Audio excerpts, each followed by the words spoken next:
जनापड़ा मेंट पछर सत मुख्यमंत्री चौकी पाई छिंडुनी भागबंटा बीजेपी मागिछि सीएम चेयर मासे हेला राज्य राजनीति रे चालिछि प्रहसन बीजेपी बीजेडी मेंट हेबो बोली मीडिया रे प्रकाश पाउछि लगातार खबर समस्ते कहउछंती बीजेपी सह मेंट करिबो बीजेडी किंतु उभय दलर कर्मी एवं नेता एहाकु नै खुशी नाहांती साधारण जनता भी मेंट को ग्रहण करिवेनी बोली कहिलेनी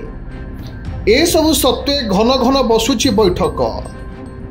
आउ प्रतिदिन आसुछि नुआ नुआ खबर एहारी भितरे आउ गोटे खबर एबे पालटिछि हॉट टॉपिक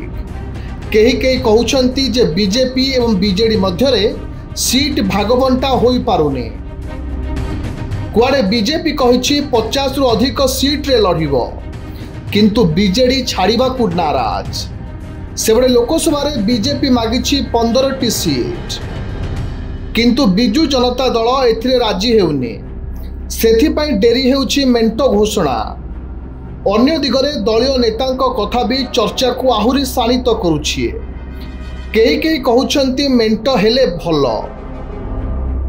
आउ केही केही मेंट हेबोनी बोली कहउछंती बीजेपी नेतांक प्रतिक्रिया को देखिले सेमाने मेंट एक गुजब बोली कहउछंती बीजेपी 147 शासन रे लढियो बोली सेमाने कहउछंती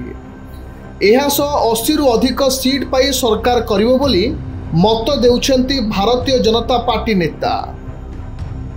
हेले बीजेडी नेता कहउछंती अलगा कथा राज्य स्वार्थ पाई सेमाने मेंट पाई प्रस्तुत बोली प्रकाश करुछंती किंतु ए सब भितरे आउ गोटे कथा को नै जोरदार चर्चा उड़ा खबर अनुसार कुआडे बीजेपी मागुछि मुख्यमंत्री आसन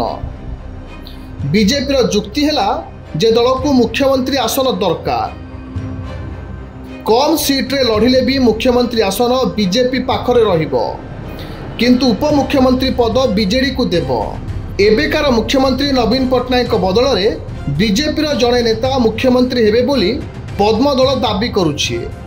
जहाकू ग्रहण करने को प्रस्तुत नहांती शासक दलर टॉप नेता शासक दलर जुक्ति हैला राज्य रे नवीन को लोकप्रियता रही गत पंचायत एवं म्युनिसिपालिटी निर्वाचन रे एहा देखिबा को मिलिथिला बीजेडी खाता को 90% आसन जाइथिला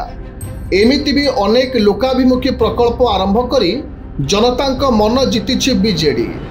तेणु राज्य में भल भोटार रही शंख दलर एकाकी लढ़िले दल 100 रु अधिक सीट हातेबारे पुणी सक्षम हेबो तेणु कस्मिन काले बीजेपी को मुख्यमंत्री गादी छाड़िबा को राजी हेउनाहांती सेमाने तेबे देखिबा को बाकी रहिला केबे दुई दल भितरे सरुछि सीट शेयरिंग रो फंडा bureau report Kalinga today live.